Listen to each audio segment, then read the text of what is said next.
Welcome to the Mom Founders Table. Pull up a chair and join me every week as I become your thought partner and help you lead to create change. I'm your host, Kelsey Kenry, entrepreneur, millionaire mom of three, and strategic business coach for established mom entrepreneurs. Every week, you will get tactical guidance to apply to your business, leadership, and life that will help you further your true success while also being invited into a new way of thinking and being that creates true freedom. I'm here to call you out and call you up, so take a seat and let's begin. Welcome back to another episode of the Mom Founders Table, and today I want to tell you exactly why your business isn't working the way that you want it to. And this is going to be probably one of the more insightful episodes that I've taught because you will most likely hear yourself in many of the stories that I share today. And I want you to know, first and foremost, that if you don't know this already, one of the things that is most important for you to know about the way that I advise, the way that I coach, the way that I am offering consulting is always from a place of truth and calling you out to call you up. Because at the end of the day, my belief is that I was given a second chance to live so that I could make sure that the people that I come in contact with are also living to the fullest extent too. And a lot of times our businesses can prevent us from fully experiencing or living. And in a lot of cases, they can even make us feel like we don't even have the space or time or mental capacity to even see what is happening outside of our business. So I want to share with you about a woman who had actually built a $1 million business. She had a full team in place. She had clients. She had high revenue. And she was also struggling to get out of bed in the morning. And this was happening because her business was working. I think a lot of times we hear the stories of businesses failing and that creating depression and anxiety and financial strain. But the stories that we don't hear a lot are the people who have everything going right, that behind the scenes, it feels like everything's going wrong. And she was struggling to get out of bed because she dreaded facing her business and the responsibilities that she held. Every single morning, she was walking into fires. She was walking into an insane amount of Slack messages and emails, and she didn't want to touch any of it. She had this same feeling day after day of walking into a day that she hadn't chosen. This is not what she meant to design when she became an entrepreneur. And again, the crazy thing about her story is that from the outside, nobody would have known. And this is a lot of my clients is they present well, they're high achievers. They've been taught to hold it all together for themselves. They're taking care of everybody else. And nobody would have known outside of her home, right? But her marriage was getting her leftovers. Her kids were getting her leftovers. And she felt a lot of guilt around that. So while she may have looked like she had it all together, she had completely lost her love for the work that she had built everything around.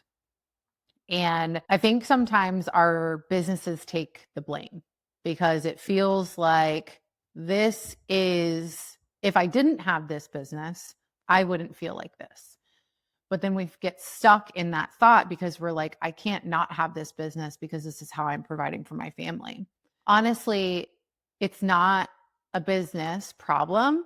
This is a problem that is rooted in fear.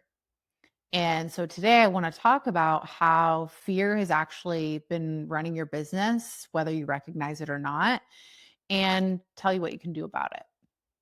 So what I have learned after years of working inside the businesses and inside the minds, I should say, of multiple 6 and 7-figure founders is most of the problems that we connect to our businesses are not actually connected to our businesses. We say, we have the wrong team, there's a revenue ceiling that we can't break through, our schedule is giving us no time for ourselves. These are all how deeper level issues are manifesting. This is the outer physical manifestation of a deeper rooted issue.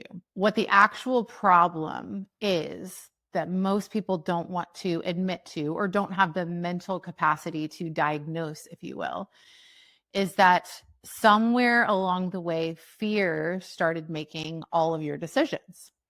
And fear, also known as scarcity, is pretty common as an underlying theme. And you've likely been so busy trying to fix the symptoms that nobody has previously ever helped you name what was actually going on.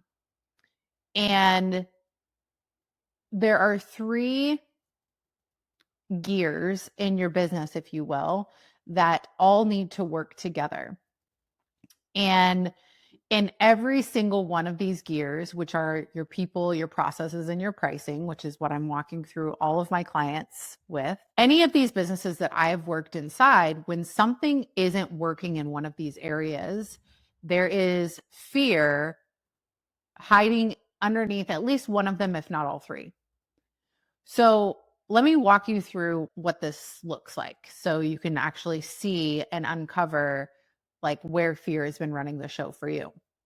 So first, when we talk about our people, right? So we have this deep fear of being disliked or a deep fear of losing revenue, right? And this is where it usually shows up, right? This is where our fear is coming through. We either have the wrong people, the wrong support team, and we know it, but we can't let them go because we're so afraid of what it will cost us. We're so afraid of that conversation. We're so afraid of being perceived in a certain way. Or you might have the right people, but maybe you're not leading them well because you're afraid of talking about their performance. You're afraid of approaching the subject of them not meeting standards or expectations. Was working with a client who had a team. She was still doing everything herself. And it actually wasn't because her team was incapable once we started peeling back layers. It was actually because she was so terrified of telling them when something was wrong or when they weren't meeting expectations or, when they did something and it was incorrect, right? She would see problems and she would say nothing. It reminds me of just like, the little brooms with the dustpan and like you're just following your team around, just like sweeping things up right behind them, right? And we do the same thing for our kids, right? And we forget that when we are cleaning up behind people that way, we're never allowing them or giving them the opportunity to learn. So she was cleaning up all these things behind them. She was taking work that she had delegated and putting it back on her plate rather than addressing it or having a conversation or taking that into further training. And then she was sugarcoating all of her feedback so much that like the person on the other side would walk away from a meeting that was supposed to be like a resetting of expectations, feeling like there was no issue. And she knew that she could lead better, but she had confused being nice with being a good leader. What she had convinced herself of was that she was protecting her team culture by being nice, that if everybody was happy and the vibes were high, that was all that mattered. But this was resulting in essentially her not being able to fully depend on her team, which was increasing her workload. So what she hadn't named in this situation and didn't realize was that fear was running the show here. Fear that if she corrected somebody that they would leave. Fear that if she let somebody go that, what was that going to look like in the office? Fear that if she asked somebody to step forward or step up or called them into something, that it would make somebody mad at her. And, you know, her team was doing the best job that they could with the tools that they had, but she was failing her team because she wasn't giving them what they actually needed to succeed. And that was what was costing her everything. That was what was keeping her stuck inside the business for all of her hours. And so for your people, the question I want you to sit with here is there a person in your business right now that you keep avoiding or keep protecting out of fear?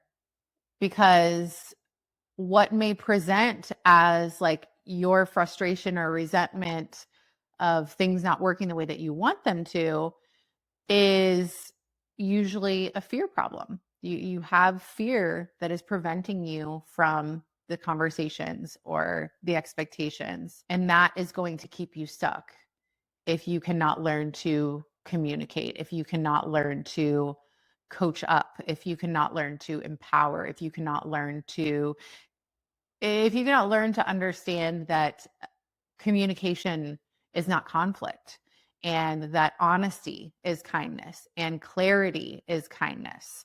You know, we have to stop confusing avoidance with kindness, because it's really not, again, it's putting your team at an unfair advantage. So in our second area of processes, what's interesting about the fear underneath our process issues is, I would say, one of the most common conversations that is repeated is this conversation around our inherent value or worthiness. I want you to know that there is a lot of undoing that has to be done.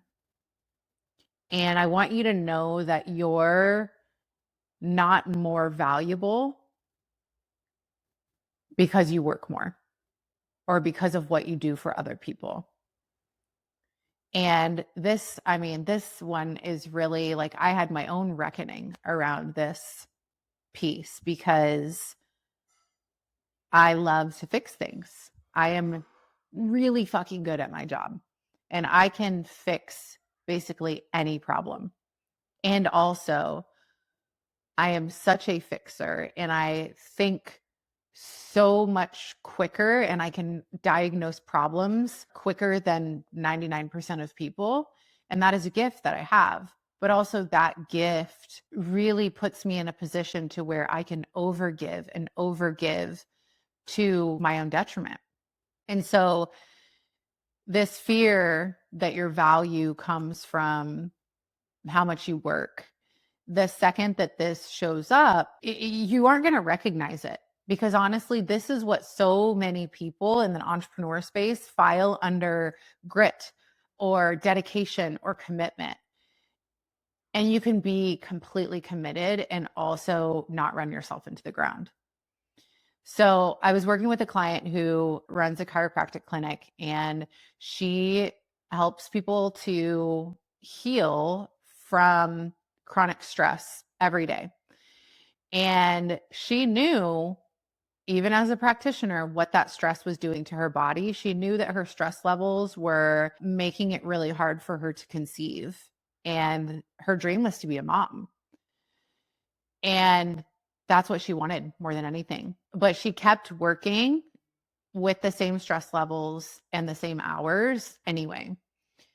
And that's because underneath her work ethic was a belief that she had never questioned. She had never sat back until we started to have these conversations and figure out, like, why are we doing this? Where is this coming from? And she recognized that, like, her value was coming from how much she worked, that we like most of us had been rewarded for it, recognized for it. And what that creates is that as much as we say that we want to step back, have spaciousness, have less urgency, we relate stepping back with falling behind. And so she was holding this belief that if she wasn't present and available at all times, that everything would unravel. So when I told her on our very first day of working together, like in our VIP day, that we were going to redo her schedule, her internal response right, was somewhere between that like polite, like agreement of like, sure, like, okay, Kelsey. And then underneath that was like, there's no fucking way. But she did it, right? And this is what I see is like, there's a level of resistance when I come in and I make changes that feel new and feel scary. But like when you do it, it works. And so she did it, and nothing fell apart in the business. But what did happen is she now works 2 days in her clinic, and her team can fully run the clinic. Actually, I was talking to her the other day, and she was on international travel with her now 1-year-old baby. And my question for you in this is your schedule built around what your business demands of you or around what you have decided your life requires? Because if your calendar has no room in it that belongs to you, or if you feel guilty if you have space in your calendar, like you should be doing more, this isn't like a capacity problem or a time issue. This is fear. This is fear telling you that you have to earn the right to rest. This is fear telling you that you are going to fall behind if you don't keep pushing. This is society's beliefs that tell us if we're not moving forward, we're moving backwards. And it's just not true.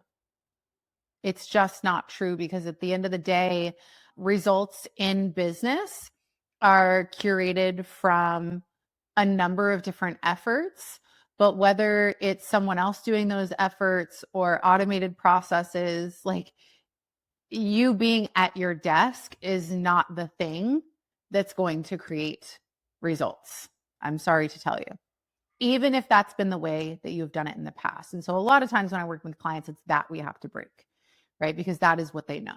And in our third area, so we've talked about our people and the underlying fear there. We've talked about our processes, the underlying fear there, and now our pricing, right? So this is where we go back to worthiness, and we have a fear of charging what we are worth, or fear that if we charge more, we will lose clients. And this is what keeps people stuck at the same revenue ceiling. I think that if there's anybody that understands this as somebody who actively sells high ticket, this was one that I wrestled with for a long time, and I had some great coaches and mentors that would really challenge me on it, because at the end of the day, it's about perceived value. And if I had to learn to see my own value, because other people were perceiving my value higher than I was. But if I don't perceive my value higher, then I'm going to forever undersell myself, which is going to keep me in the same place. And so this is why with your pricing and fear around your pricing, this is the place that keeps people stuck. And it also keeps people over delivering and then creates resentment. So there was a client that I worked with who was working like 50 to 60 hours a week. She was stuck at $20,000 months. She had a membership that had hundreds of members. She had low ticket offers. She was doing one-on-one sessions. She was doing live classes. She was doing everything. So her revenue was just the same month after month. And it was because the way that she had designed things is that every offer that she had was requiring more of her to deliver it. And so she had built an asset, which was her membership, that could grow without her being in it and delivering everything and being constantly available in it. But she was just afraid to trust that it could work. She was afraid that if she put less of herself, that the clients would get less results. And so she kept just inserting herself into everything. She was resistant on, having other experts come in. She kept her prices really low because charging more felt wrong. And she, again, like I came in and was like, we had diagnosed, like we look at everything and it's like, okay, what's the diagnosis here, doc? Because that's where I'm going to start, is I'm going to name the thing that's really happening for you. And she was pricing from fear. She was afraid that she wasn't worth more. She was afraid that if she charged more, people wouldn't pay that.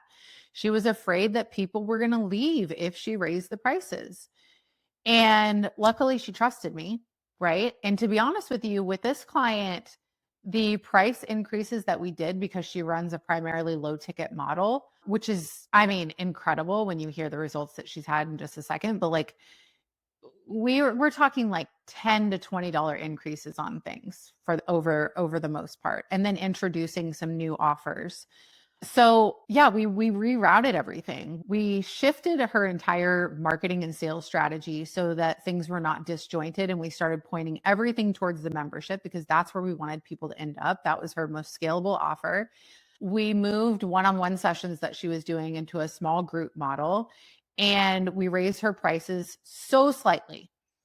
And we gave her so much profit margin that then she could obviously hire team support and have breathing room. And she has had multiple $100,000 months.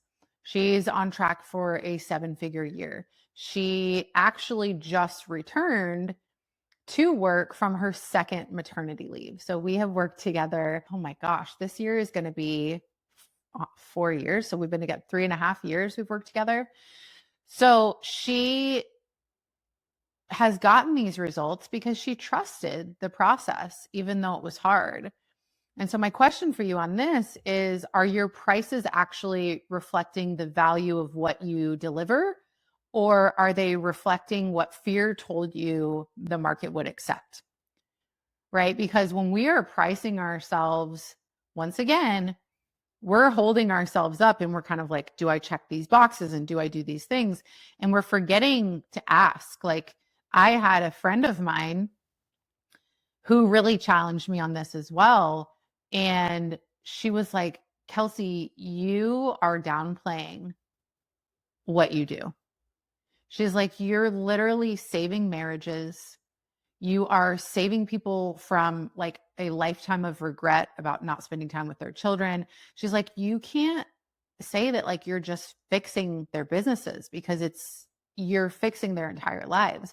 And so it really shifted things into perspective for me, because I think, we do downplay a lot of what we do. And, in having that realization, it raised the way that I was looking at myself and what I deliver, because I've always known that the transformation that I provide is bigger than business. But there's a logical knowing, and then there's just like your body fully knowing. And that was where it really locked in for me. And so I want you to think about like not your perceived value with all of your baggage and beliefs around money, but like really thinking about the ripple effect of what you do. Because regardless whether you are a chiropractor, like it's not just an adjustment, right? Like if you adjust somebody and you stop them from having headaches, like they naturally will become a better parent or better at their job because they don't have the brain fog and the headaches. Like there is a ripple effect of what you do that is invaluable. And that's why pricing is so hard. But I can almost guarantee that you're not charging enough. Like 90% of my clients, when they came to me, were not. So here's the thing that I want you to understand about everything that I shared, whether it's, the wrong team, the broken processes, the price ceiling, these problems are all symptoms of the same root cause. Like fear has been running your business or your businesses, and it's the way that you have previously made decisions. And I understand that you've probably hired consultants, you've probably bought courses, you've probably tried building systems, you've tried so much to fix the symptoms without ever addressing what's underneath them.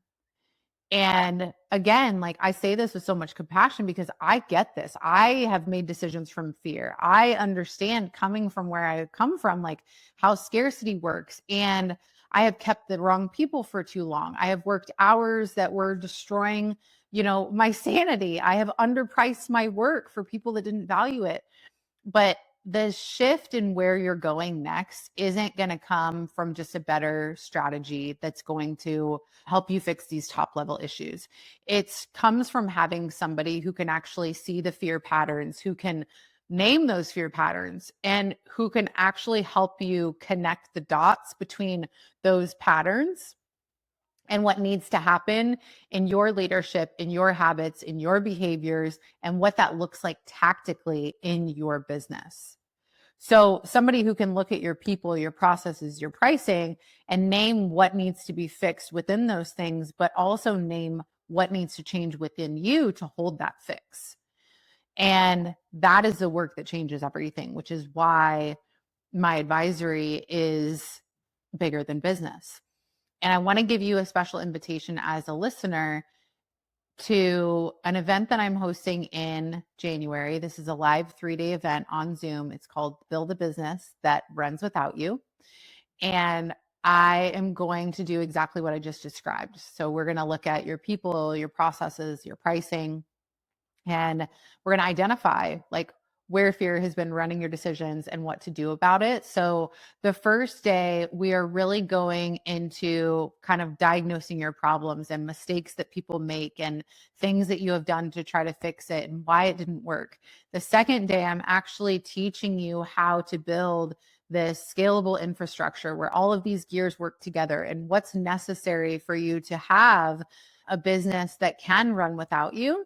And the third day, we're talking about your leadership. We're talking about your patterns, your behaviors. So that way, at the end of this 3 days, you are going to be able to walk away with not just a plan of, okay, I know now what the business needs to look like, but also be very clear on this is my role in how I've been continuing to enable these areas that don't feel good in my life and business.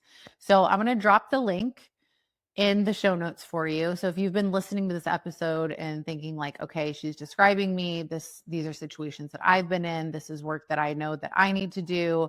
Yeah, let me come in and teach you this. And then we will be doing a special offer for the remaining seats in the mastermind that is beginning in September as well. If you want more information on the mastermind or the application link, we will put that in the show notes as well. So at the end of the day, you've heard a lot of different client stories, and the client that I opened this with that was struggling to get out of bed in the morning, she actually bought her dream beach house. They have expanded their rental portfolio. She started a nonprofit. She actually has started a third business that was something that she was passionate about. And she told me, that she's been able to even let go of clients that were not a good fit for her. She's been able to hold the boundaries. So when you make this shift in your business and within you, this is life-changing for you and your family. So that's what's on the other side. I highly recommend that you join me for Build a Business That Runs Without You. We'll drop the link in the show notes, and I will see you guys there.